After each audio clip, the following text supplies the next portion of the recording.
सुप्रभात। इतिहास नगर विज्ञान अध्याय को स्वागत करुछि। आमे गत अध्याय रे जगन्नाथ संस्कृति जगन्नाथ धर्म विषय रे आलोचना करुथिले।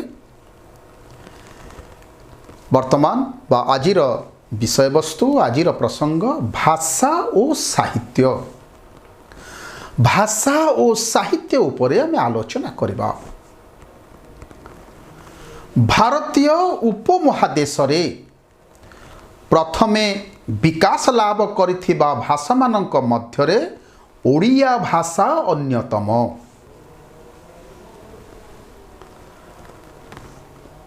भारतीय उपमहादेश रे जेते सब भाषा विकास लाभ करिछि, जन्म लाभ करिछि, सृष्टि होइछि, सेई भाषा मानक मध्यरे ओडिया भाषा बा आम मातृभाषा अति आदरर आम प्रिय मातृभाषा अन्यतम। अर्ध मागधी और सौरसेना अंचलरू ओडिशा रे बसति स्थापन करिबा पाई आसीथिबा आर्य भाषा भाषी लोकमानंकर इंडो आर्यन बा प्राकृत भाषा द्वारा प्रभावित होई एही भाषा मागधी प्रकृत भाषार उत्पत्ति होइथिला एवं ख्रीष्टीय दशम शताब्दी रे एही आधुनिक इंडो आर्यन भाषा रूपे ओडिया भाषा प्रचलित हैला। प्राकृतरू आमर एही पवित्र मातृभाषा ओडिया भाषा प्रचलित होई अछि बोली जना जाए। इंडो आर्यन भाषा रूपे मध्य परिचित बोली आमे जानिछे।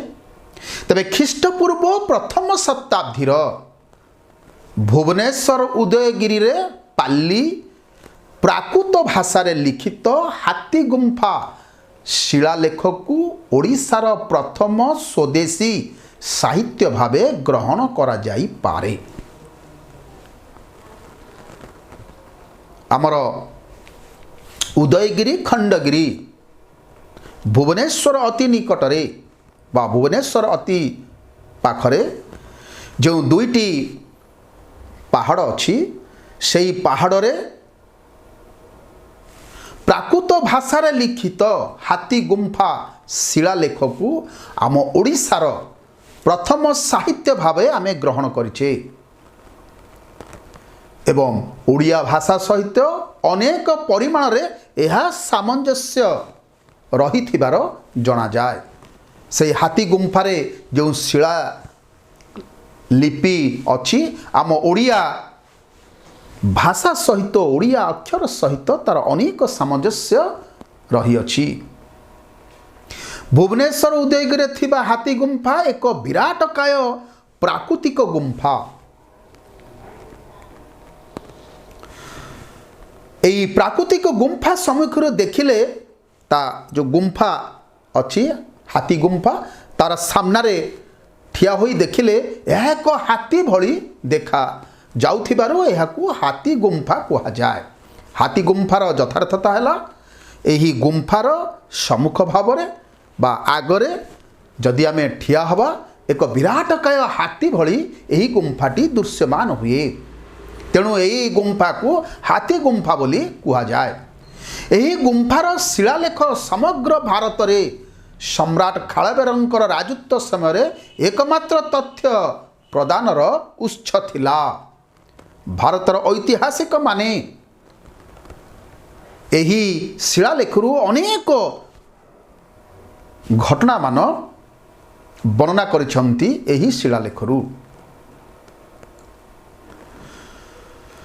ख्रीष्टीय सप्तम रु नवम शताब्दी मध्यरे रचित बौद्ध चर्यापद और दोहा प्राचीन ओडिया साहित्यर प्रथम गुरुत्वपूर्ण नमूना भावे परिगणित हुए।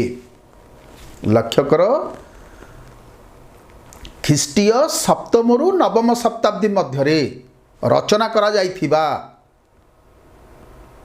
बौद्ध चर्यापद ओ दोहा प्राचीन ओडिया साहित्यर प्रथम गुरुत्वपूर्ण नमूना भावे परिगणित हुए। ख्रीष्टीय त्रयोदश चतुर्दश शताब्दी रे चौतीसा कविता रचना करागला। बच्छा दासंकर कलसा चौतीसा खांटी ओडिया शैली रे रचित गीति कवितार एक उल्लेखयोग्य नमूना। चौतीसा 34 पद विशिष्ट कविता होइथिबारु एहाकू चौतीसा बोली कुआ जाए। एहार प्रत्येक पद क्रम अनुसारे ओडिया वर्णमालार प्रत्येक व्यंजन वर्णरे आरंभ होता है। चौतीसा तेणु यहाकू चौतीसा पद विशिष्ट बा चौतीसा बोली कुआ जाउथिला। अवधूत नारायण स्वामींकर रचित रुद्र सुधानिधि ओडिया साहित्यर काव्य छंदरे लिखित गद्य साहित्यर सर्वोत्कृष्ट उदाहरण। एहा से समय रे समग्र भारत रे एक अप्रतिद्वंदी गद्य साहित्य थिला। जो समय रे एहा लेखा हेथिला अवधूत नारायण स्वामींकर जो समय यह रचना करथिले रुद्र सुधानिधि तांको सहित प्रतिद्वंदिता करिया पाई कौनसी साहित्यिक नथिले। तेणु यह से समय अप्रतिद्वंदी भावरे गद्य साहित्य थिला। चतुर्दश पंचदश शताब्दी रे शारदा दासंक द्वारा रचित महाभारत ओडिशा पौराणिक काव्य जगतर एक अमूल्य कृति। महाभारत लक्ष्य कर पिले माने शारदा दासंक द्वारा रचित महाभारत ओडियार जो पौराणिक काव्य जगतर एक अमूल्य कृति। बिलंका रामायण तांकर अन्य एक विशिष्ट साहित्य कृति। तांको द्वारा रचित देवी दुर्गांकर स्मृति चंडी पुराण ओडिया रे एभली रचनार प्रथम। मार्कंड दासंकर केशव कोइली चतुर्दश शताब्दीर एक प्रख्यात संगीतज्ञ गाथा कविता चौतीसा ओ कोइली शैली रे वर्णित होई अछि। एबे मध्य ओडिशा रे अत्यंत जनप्रिय अर्जुन दासंक प्रासंगिक कविता राम विवाह ओडिया साहित्यर काव्य रचनार आरंभ। राम विवाह रामंकर विवाह समयर घटना राम विवाह ओडिया साहित्यर काव्य रचनार आरंभ।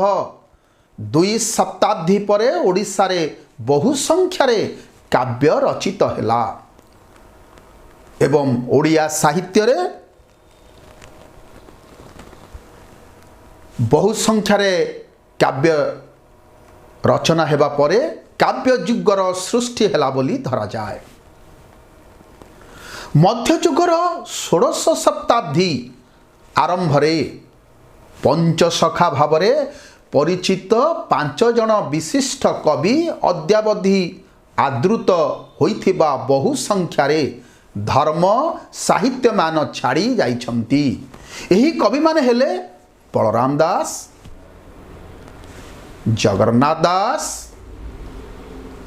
अनंत दास, जशवंत दास ओ अच्युतानंद दास। बलराम दासंकर ओडिया रामायण